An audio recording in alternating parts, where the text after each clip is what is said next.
Hello, welcome back to today's video. I am sharing with you a slow, cosy autumnal weekend. I've been recovering from a flu bug and I just took the time to have a really slow, gentle kind of weekend. And in this video we read 3 books, 1 thriller and 2 horrors, which I think are perfect for cozy reading and spooky season. We visit a gorgeous seasonal shop for some autumnal decorating inspo. We make a cozy chilli, go on a lovely dog walk and just have a relaxing couple of days with plenty of reading squeezed in between these moments. So please keep watching.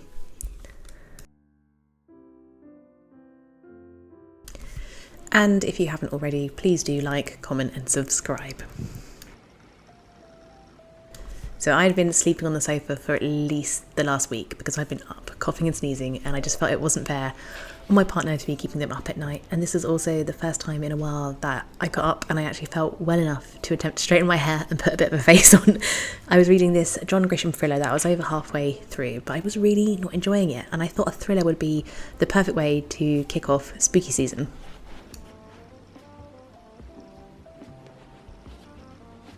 Grisham is generally known for really good legal thrillers or courtroom dramas or quite dark, twisty, fast-paced thrillers, and this just didn't hit the mark. Here I was just getting ready to go out and we are visiting this gorgeous, I think it's like a garden centre come restaurant. There's lots of other sort of shops within shops at this place, and it's near to me and it just has this gorgeous seasonal decor and they make these lovely displays, and I thought I would attempt my first little trip out the house in a while and go visit this place, but also share it with you because it is so beautiful.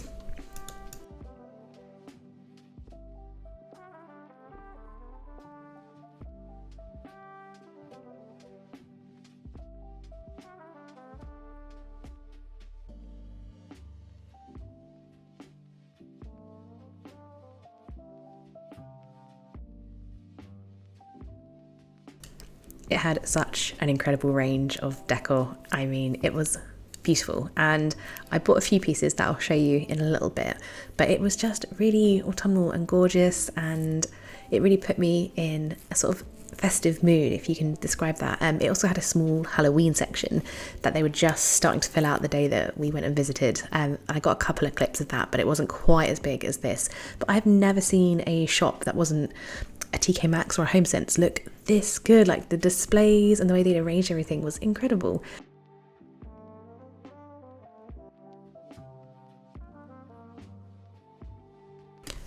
So going back to the John Grisham that I had referenced earlier, this was meant to be a novel that was about an island called the Dark Isle, and it's off the coast of Florida, and it's meant to be a sort of dark history legal thriller where this island is being threatened by redevelopment, and one of the last persons to have lived on the island was an enslaved person, because this was where once freed slaves would go and stay as a place of refuge, and huge development is wanting to build over this island.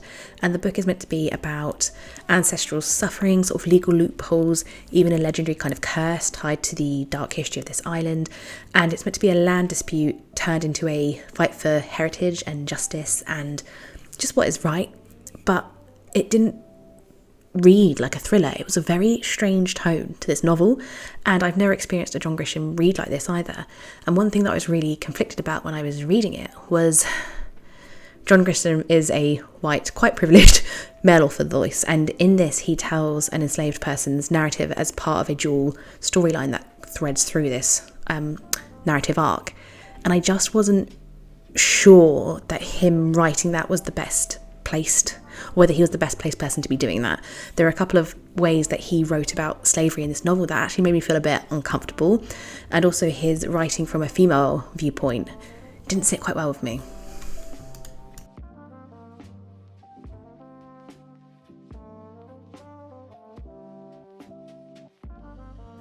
If you've read this book, do let me know what you thought about it. Moving on a slight tangent, I'm just quickly showing you some of the bits that I got from our little shopping trip. This video is going to be bouncing around a little bit between talking about the books I've read and just what I'm up to in this video. I got myself a really nice, I think it's like a sparkling water as well, which I'm going to try in a minute, and just a couple of little pieces of autumnal decor. I had to sit down as soon as I got in after this because I felt like that little trip out really used up all of my energy.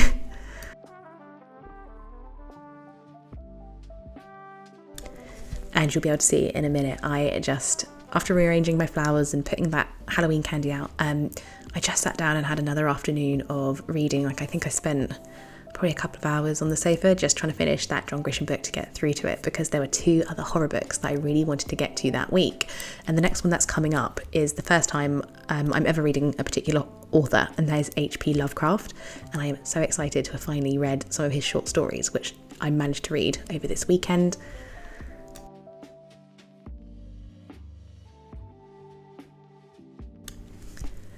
So over these few days that I'm filming, I'm just doing small little admin bits that are bringing me just some moments of seasonal joy. Like that Halloween candy I will be handing out later in the month, but I'm sure my partner and my nieces and nephews will also be helping themselves too. By the time October comes around, it's going to need replenishing. I also really fancied making myself something warm and comforting to eat, because I hadn't been eating very well the last couple of weeks leading up to this either, and I felt like making a nice chili from scratch would be just something soothing. That's just the word I keep using, because that was really what I felt my soul was in need of.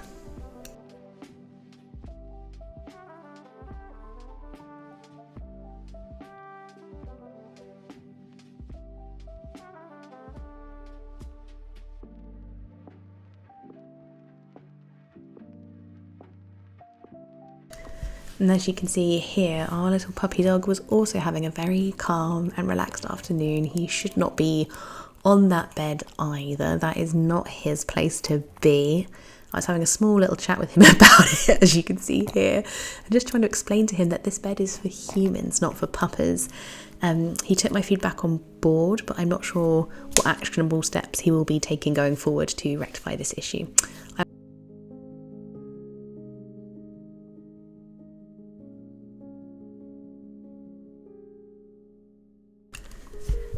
So after spending some of this afternoon reading, I then did my ingredient prep.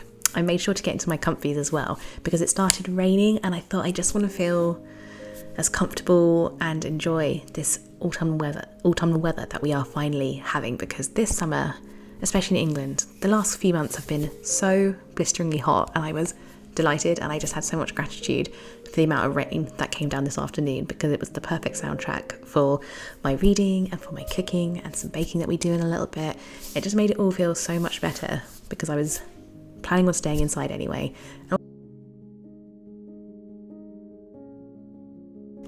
The chili recipe that I'm using in this video is loosely based on the pinch of nom recipe.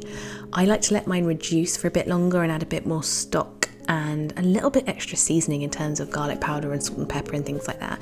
And I find that if I let it reduce that bit longer with that bit of extra stock, it just becomes a lot more flavourful.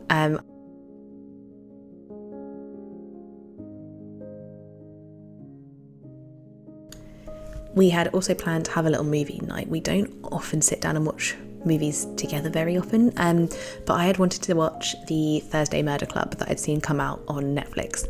This was a book I had tried to read years ago, and I just didn't enjoy the style of it. I couldn't get through, I don't even know if I read 50 odd pages of it, and it's funny because a couple of friends recently, I've said to them, did you ever read this? And they all said the same thing, and we're all quite big thriller, true crime, horror readers, and it's interesting. I haven't met many people that don't like that book. It seems to be very, very popular on BookTube. If you've read it, do you think I should give it another chance? Because I really enjoyed the film. The film is so wholesome and easygoing, and it's got just a wonderful, very British, Englishy cast. Like, I think the casting for it is a delight. I don't know if it's obviously a faithful adaptation to the book. If you have read the book and seen the movie, what did you think about those? Because I know that adaptation can be quite controversial, especially when a book is super beloved. But I think I gave the movie a good 3 out of 5 stars, I would say.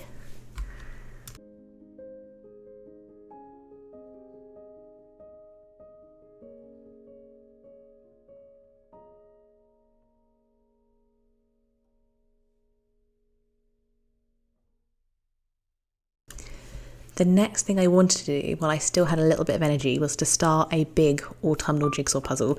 I have had this one and I do it only every couple of years because it takes me forever. It's a 1,000 piecer and it's all pumpkins and gourds and veggies, and it's perfect. It's perfect for cosy season, autumnal season, and I started just picking out the edges of it, and while I was doing this, I was listening to the BuzzFeed Unsolved Watch series. They do a series called Are You Afraid?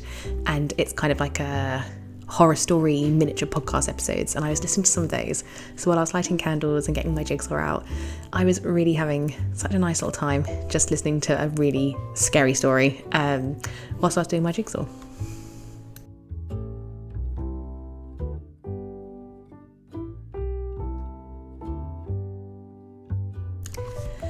So it's a little bit later. I have done some more reading while I had a lie down, and this chili is ready to serve. It tasted great. I had mine with a little bit of cheese and a little bit of natural yogurt on the side, and we took the three to the living room to start our movie night.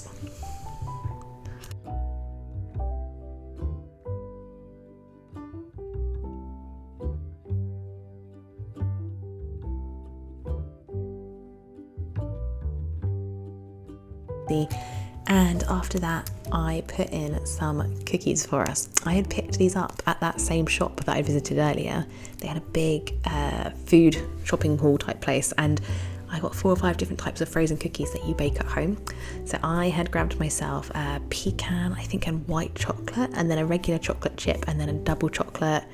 I got a mix of flavours, and I thought after dinner I would put a couple of those in and make us a cup of tea. And that would make a really nice little pudding, a little sweet treat towards the end of our evening.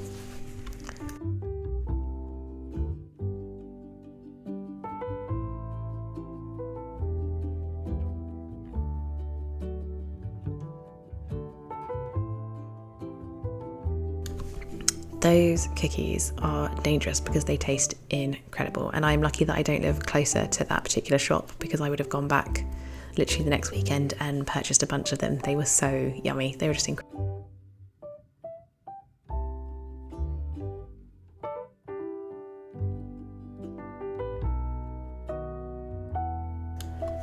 So it is now the next day, and I had finished my John Grisham, and I think I gave it a 2-star.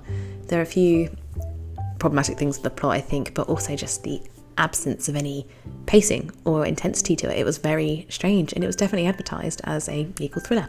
But we were on to our H.P. Lovecraft, and I loved this. I don't know what I expected. I had no real apprehensions at all, but I really liked his short stories. They were really atmospheric. They were so creepy. They were full of dread.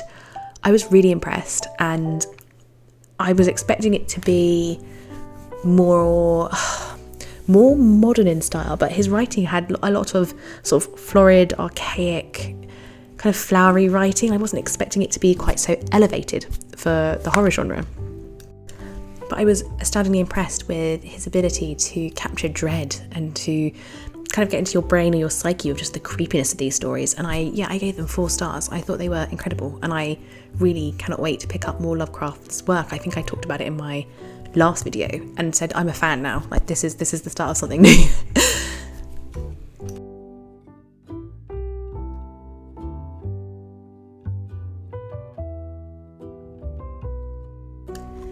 This particular morning, because it had stopped raining, we decided to try and take our puppy dog out for a nice walk around some lakes that are not super near us, so it was a little bit of a drive, but we thought we'd try somewhere different because we've been going to a lot of local places.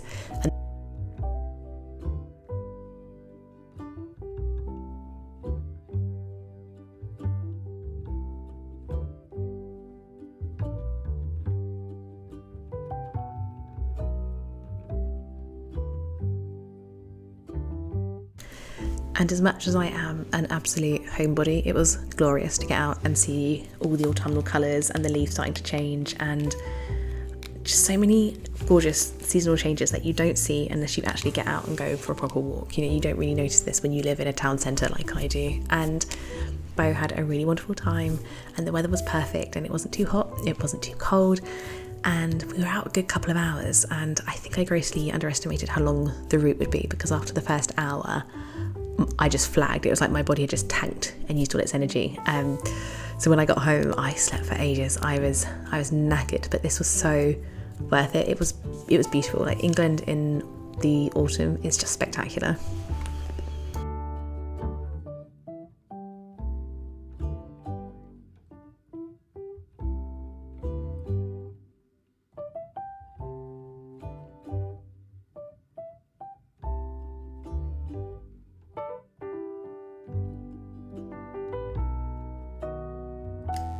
I'm sure that if you watch a lot of YouTube, booktube / seasonal autumnal content, you're probably sick and tired of hearing people go on about how much they love this particular time of year, but I really, really do. And even when I'm poorly, I just want to get out and make the most of it, because that's all I want to do. I just want to be out and experiencing autumn. It's my favourite, and it might not look particularly bright on this day, but it really was. Like, it's looking overcast when I'm watching these clips and some of this footage back. But I just felt great, and it might not come across very well in this video, but I still hope you enjoy.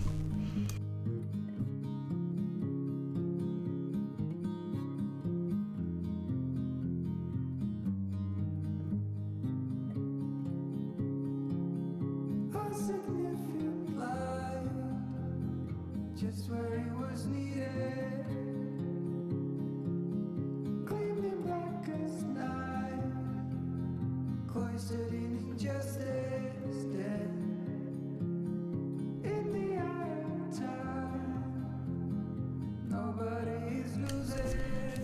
When we got home, I had another little rest, and then I made myself a late lunch. I just had a veggie chicken sandwich with this really scrumptious truffle mayo. It's so tasty.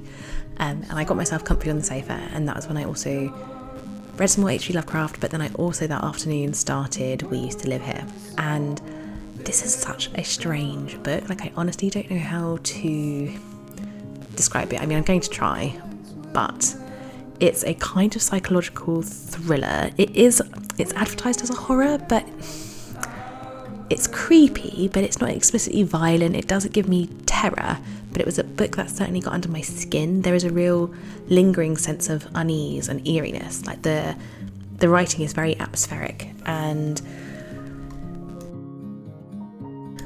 the plot, super briefly, is that a couple have bought this big old period Victoriana type mansion that they want to do up, and then a family show up one day on a stormy afternoon and say, oh, we used to live here, do you mind if we quickly pop in and just look around the house to show our kids? They never got to see it. And things start to get weird, and stuff starts to happen with the house, and you also aren't sure if you can trust the lead narrator, whether there's psychological health issues going along with it. The book starts to almost kind of break down, like, who can you trust, who can't you trust, like, what is real, what is fiction. There's a real blurring between just what is real in terms of the novel, but also plot, and I'm struggling to describe it, but it really got in my head. Like I said, it was creepy, it was eerie. I didn't love the ending. That's probably why I didn't give it a solid 4, but that was probably just a me thing. I know that it's very beloved on BookTube. I've seen enough people talk about it, but I would still recommend it. It was a 3.75, I think I said, and it was just perfect for spooky season. It was spooky house, don't know what's going on, dark and creepy. Like, it was everything that I wanted for kicking off my horror reads for this season.